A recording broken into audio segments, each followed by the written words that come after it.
Sounds good.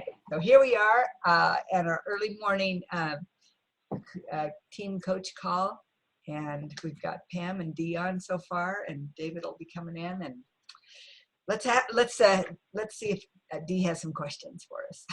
I do.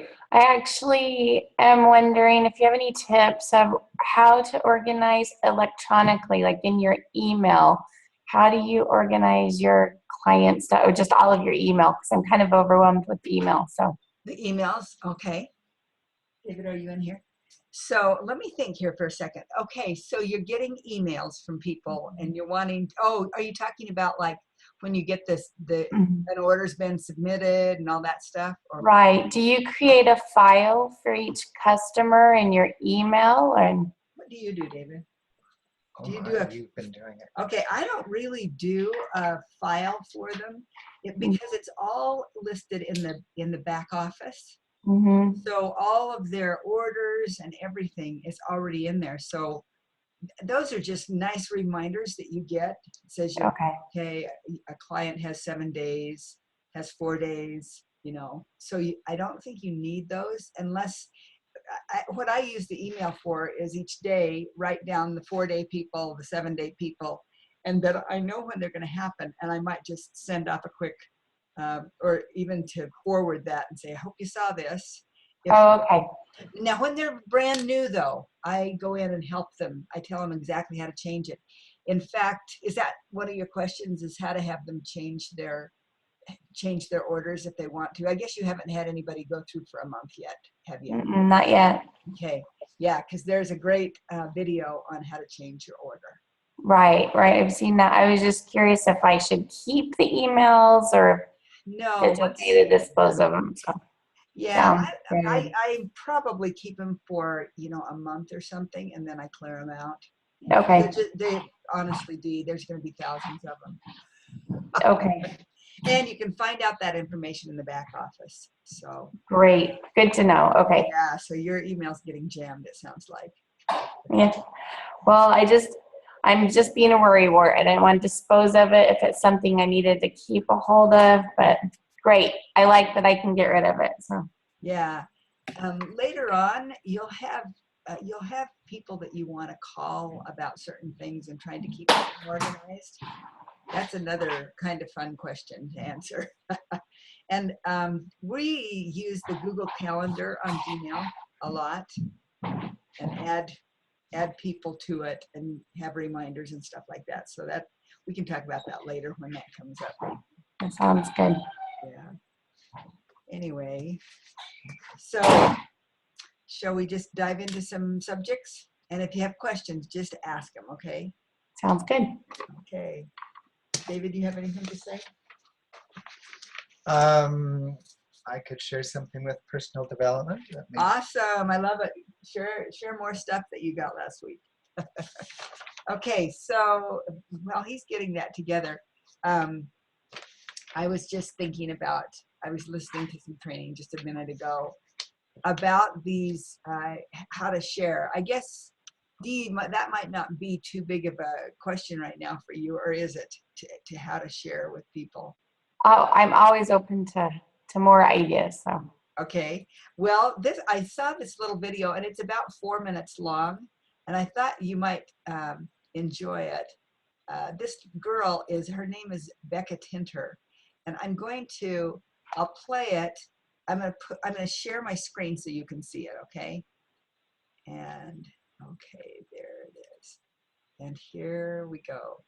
So let me go right over here. I'm sure, Terry, thanks. Okay, so this is Bekah. And so, guys, I'm so excited, but I wanted to start with kind of a visual. So I want you to pretend that this piece of paper in my hand is my hundreds list, which I worked so diligently on. Started all the conversations that Dan suggested, just authentic. I've gotten some Facebook messages back, and people are asking me what I'm doing and what I coach. So my first step is to send them my website, right? And I'm just going to send them a website. So what I want you to watch my piece of paper, you guys. You might as well throw it away. Because if you start your conversations by sending information to people, which is so common for new coaches, we end up losing the chance to have a personal relationship. So I was being facetious and very dramatic there for a moment, but I want to get your attention because it's one of the most common things that I hear or that we see if we don't train coaches properly from the very beginning. So the point is, we're fiercely proud of Take Shape for Life, but what we're talking about is creating interest in conversations, because if we don't get to the heart of where someone's going, we might as well throw away the list of people, which is also why team coaching and freeway calls is incredibly vital, because if you do not engage with a new coach and assist them, and you don't celebrate them at senior coach to check your systems, they might have gone through 20 or 30 contacts of some of the people that they wanted to help the most, and they potentially did it in a way that was less than effective. So hopefully that visual gives you an idea of stop, take a break, check your systems for yourself and others, because our goal is to inspire, to give hope, and to cause them to inquire. We want them to ask us about this. And the more bulletproof you get about the questions, which we're going to talk about in a minute, the more comfortable you'll be with that. At the point of some of us in this business, people can ask us about pretty much anything, and we're not afraid. But that takes time, and it takes consistency, and it takes mentorship. So one of the reasons we do authentic conversations is because if we don't take time with people, they will most likely see this as MetaFast for a month. I think that was Brian Drollinger's thing. He used to talk about that a lot. You know, do you want people to MetaFast for a month, or do you want them to take shape for life? Do you want them to see the full offer, the trilogy? Do you want them to see the transformation process? The second thing is it allows us to be professional. Because if we walked into the doctor's office and the first thing they did is hand us a prescription for something, we think, how do they even know what I'm looking for or what I need assistance with, right? And we're talking about taking this to a whole different level of care and professionalism, not because doctors aren't that way, but because we're not talking about transforming in just one area. We're talking about total transformation. So we need time. This is also something that we want to be consistent in. Because if we do it once for somebody and then they refer a friend and we're not consistent and they want to be a health coach, they're confused about how this works. It shows we care. And then I want to encourage you to stand your ground in this. And what I mean is not to be unwilling to give someone answers, but to be comfortable with not giving them answers right away. To talk about what Terry said, where you answer back with a question, or you give them sort of an overview, but not the details yet, because it's so tempting when someone wants the information to give it. And if you'll just pause and be a little uncomfortable with the pause, it'll be okay. Take time and be cautious of sharing on the fly. So blank if you've ever been in a situation. The most common one I can think of is church, because we go every week. We've got 3 crazy boys, as many of you know, and it's common for people at church to ask us about program or coaching. In fact, we have a lot of clients and coaches at the church we attend. If we had not been careful about this, we would have probably started about 50 conversations and gotten almost nowhere with anyone, because people will commonly come up and say, I need to talk to you. I know you're doing something, or what are you doing? And the hard thing is, I want to share with them in the moment. I don't want to delay those people. But at the same time, if I start an important conversation, an authentic conversation about their health goals, I'm guaranteed with 3 boys in about 4 minutes for someone to do something crazy, right?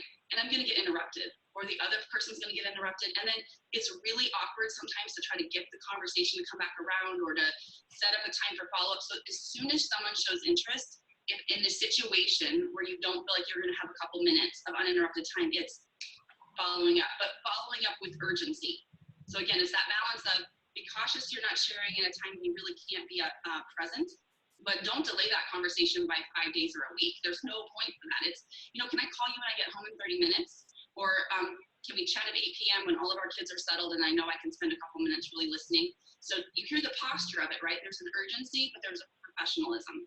And then obviously we want to always use phrases like, it depends on what you want to accomplish. And we want to train our clients on this so that we are creating interest. Because we talked about it last week, we want to earn the right to share. To clarify, what I meant was, I want to ask enough questions to really know what this person's looking for, as much as they're willing to give in a reasonable amount of time to move them to their next best step, right? And then how do you direct the conversation well? So I'm just going to give you a couple of suggestions. These are just suggestions, but we often get, what program are you doing? Well, a health coach or a referring client can say something along the lines of, I'm following or I'm coaching a lifestyle program with a weight loss component. Okay, that is a great way to answer the question, but doesn't give away any of the details. So people are commonly going to ask this question. And if you train your clients, and as a health coach, you're comfortable saying, I coach a lifestyle program, And in a minute, I'm going to mention like how you would answer that if it's an online question. But people will often say that to us when we're just talking to them about things. And I don't want to talk to them about the details in that moment. I want to start the conversation so they know that I'm available. And then I want to ask them a follow-up question. Okay, I coach a lifestyle program. Do you know somebody who's looking for help? Yeah, I could use some help. Oh, great. Well, I'd love to chat with you. You know, can I give you a call in an hour when I get home? Hear a little bit about your health goals. It's casual, it's authentic, it sounds quick, it sounds like it's all about them. Those are the components that go into having someone say yes. How does it work? How often do you get, how does this thing work that you do? Here's just an idea. You know, I eat 6 times a day, I work with a health coach, or if you're the health coach, I coach people through a structured eating plan and a lifestyle program. Do you know of somebody that might be looking for help? So as Terry mentioned, we always want to answer a question with a question. But if someone's looking for an answer, it's okay also to give them kind of an overview, because that way they're satisfied in that first step, but I'm not giving any of the how away yet. Do you guys see that? I'm not giving the how yet. I'm giving a little bit of an overview, but really what I'm asking them is, are you interested, or do you have someone on your heart who's interested? And then one more, what does it cost? Again, blink if this is something that you're either scared of coming up or that you have had come up. If it comes up often, I know what David and Terry and many of our mentors taught us is, if it comes up often for you, potentially you're concerned about it. And so you're projecting that. But if you get really comfortable, like Dan was talking about, that the value behind our program is far beyond the cost of the program, then this question will not concern you. Because I know if I've created value on the front end and someone isn't ready to make the investment yet, that's okay. I will be here when they are ready. And we can brainstorm some ideas, but there's no way I'm going to convince them to spend money if they're not ready to invest it. And I am comfortable and okay with that. And because I am, the way that we share is so fluid and so authentic, right? But a health coach could say something like, it depends upon what you want to accomplish. I'd love to find out if what I coach is a fit and if I can help you. Can we chat for a few minutes? Okay, again, you don't have to use this exact wording, but I really want to encourage you to use the phrase, it depends on what you want to accomplish. That is a truthful way to answer this question. It leaves it wide open for us to go into asking them more about themselves. And for a client, train your clients as you're teaching them about referrals to say something similar. I think it depends on what you want to accomplish. You know, I know they asked a lot of questions about my health goals. My health coach is great at answering questions. Would you like to chat with her? You know, it builds that bridge because your clients are almost guaranteed to say something like, oh, I'm doing Take Shape for Life, or I'm eating MetaFast. And that shortchanges what we're offering, and it gives the how before the why. So why does this work? Well, we cannot ask enough questions to match our offer over message. Okay, that's kind of a lot, unless you want to keep going, Dee. That was really good. It is good, isn't it? Yeah, she is great. She is a powerhouse. And yeah, that was excellent. Is that one that we can pull up and listen to? you know, it's in the middle of a training. Maybe I should let it keep going. Shall we finish with Bekah? She just goes for a couple more minutes. Sure. Let's do that. And yeah, I can find some other stuff that's good, but this one is so great. Okay, let's finish with her. She's got a couple more minutes, I think. So that when I was joking about sending the website out, because when people do that, we have no idea who we're talking to. A nursing mom, a diabetic, someone who has dieted their entire life and needs to really make a decision intrinsically about this. But I've often heard of people who get started on conversations in social media where they start them in person and then they take them to social media messaging or texting, and they end up giving all the details away. And the other thing, guys, is this takes way too much time. I did this with my first 1 or 2 people who were interested and understood. And I spent tons of time trying to type it out just perfectly, make sure it made sense, make sure the grammar was correct. And I lost the chance to hear anything about the people because I was so focused on trying to get the information accurate. And I still had to take it to the phone if I was going to move them forward. It lacks emotion and it's far less personal. Because as you guys know, as soon as we get on the phone, you know, our voice is shifting. If we're on video chat, we're present.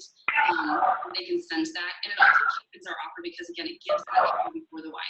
So time that phone and video chat are highly effective in pre-candidate situations. So we want to, even if you're tempted, even if they're begging or asking, we want to defer that to a personal conversation and take it to the phone. So in private message, if someone says to you, or on your wall on Facebook, you know, what are you doing? You're going to say to them publicly, I'm going to send you a private message. You're acknowledging in front of everyone who's interested in their life that you are going to answer the question.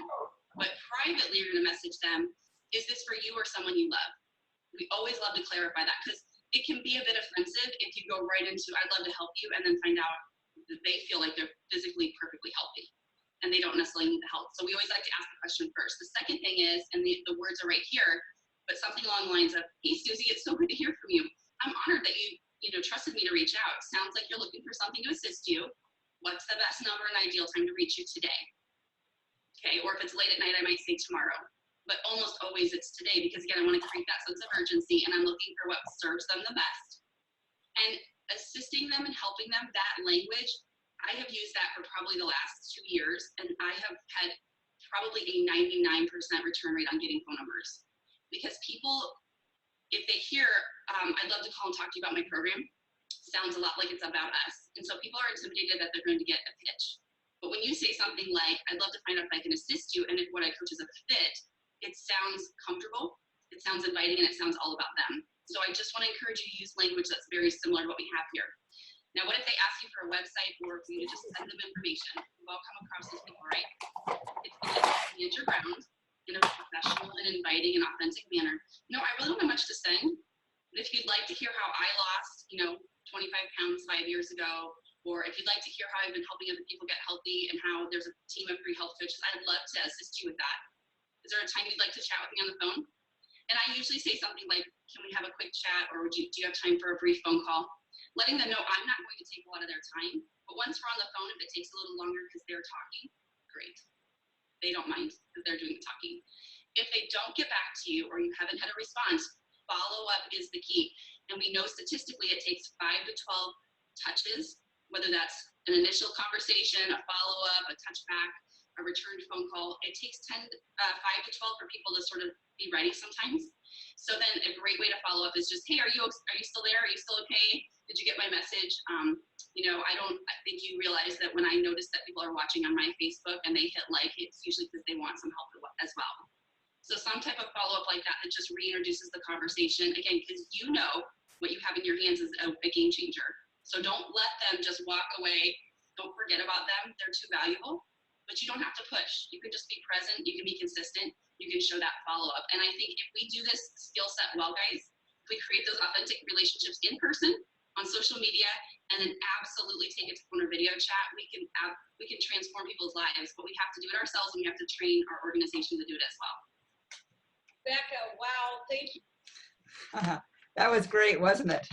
That was really good. Yeah. And Pam, I'm just thinking, I recorded this, so I'll stick it up. I'm doing a recording, so you can certainly listen to this. Okay. Yeah, I did. Okay, good. That'd be great. So yeah, she's great. She is a powerhouse, and she's very fun to listen to. She talks very fast, but she gets the job done. Anyway, David, you want to share some inspiration for us? Just something quick. We've used up our time, but I guess I have a plug for personal development, and you've probably heard us talk about that a little bit, that it's there's nothing better than starting a day with some personal development reading.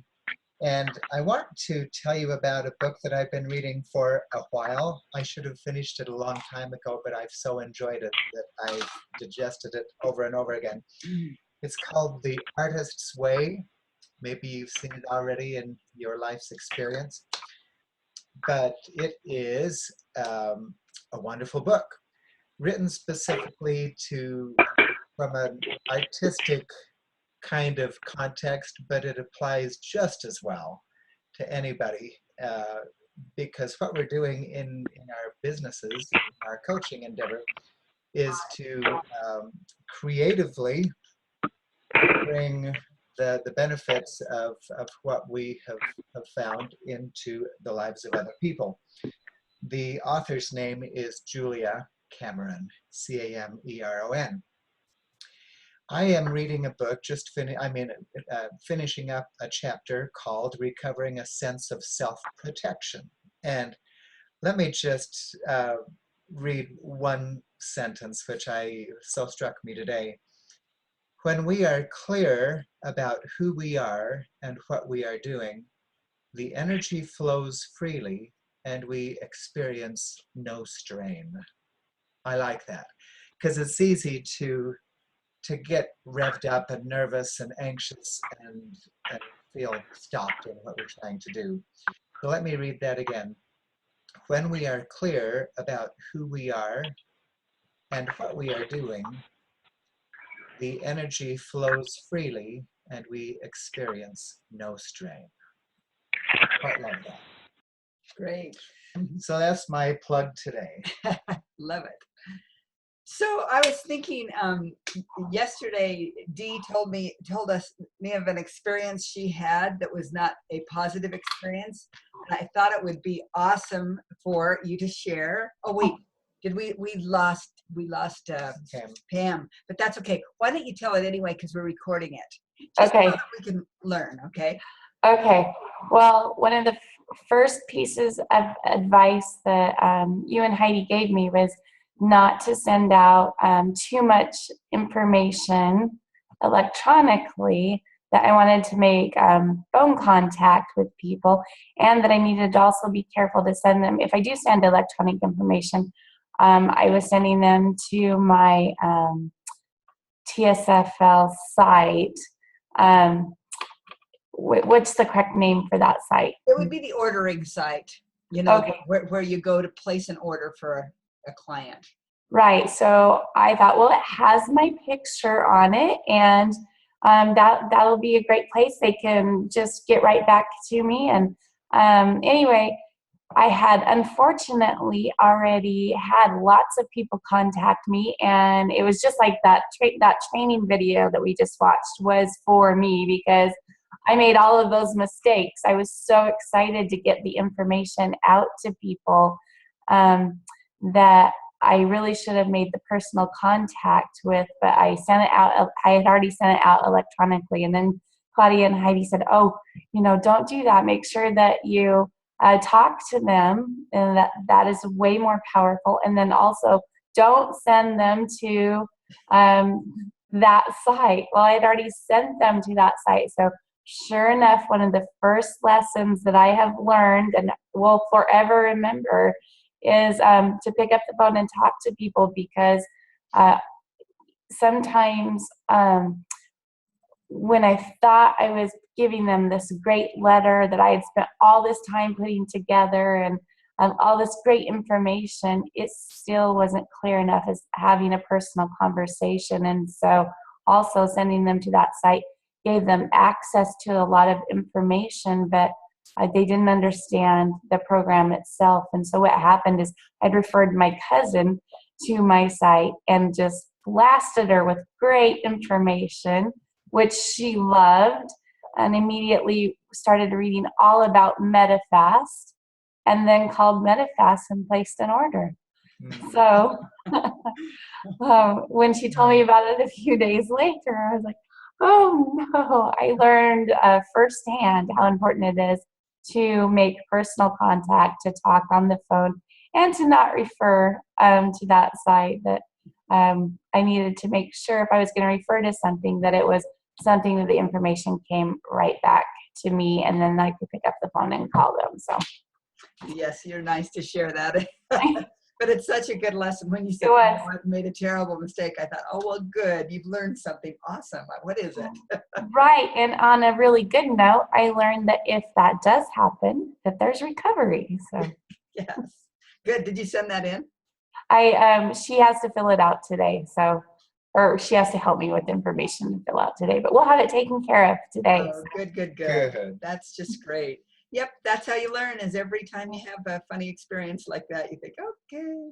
But it is nice to get to hear Bekah Tinter and have her say these things, and you think, I wish I would have heard that a week ago. But it's nothing like learning it when you really, really have open ears for it. Right. Well, and yeah, I've got that lesson down really well now. So Wow. So it's just been an intimate little group here. Any other questions or anything come to your mind as you're listening to her? Or I do have another question.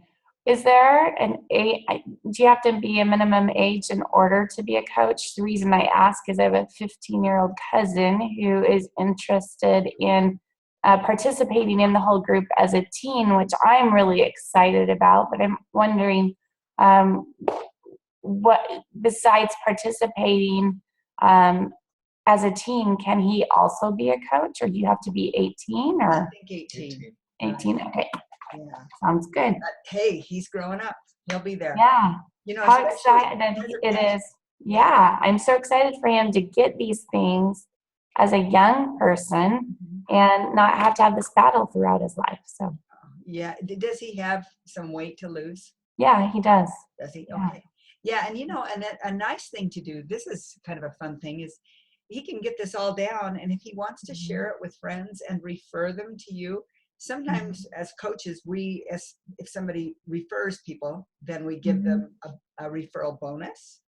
And so, like, I think I paid Gladys $25 or $30 when she referred you, because you became a client. Great. So there's a little referral bonus, and so he can, you know, he could earn a little bit of money, and great help to you, and especially if you're training him how to talk, and you know, and it's wonderful for him to reinforce his program. You know? Right. So, Right. and I know you have a passion for the teens. You were saying that, and nursing moms, and and your mom diabetics. Yes. You know, there's a lot of people that can be helped. So Right. anyway, so do you have another crazy day today? Yes. Yeah. That's a matter of The answer to that is always yes. Well, congratulations on the Erica last night too. You've got a new client. That's awesome. Yeah. Hopefully a couple, possibly 3 more today. Woohoo! Wow, that is so great. Yeah. Yeah. This girl knows how it's done. Do you like Yes, my you do. celebrations on our Yeah. page? I know. I'm so excited for you.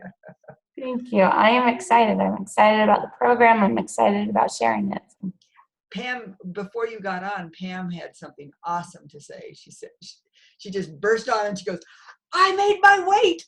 I made my goal. I did this morning.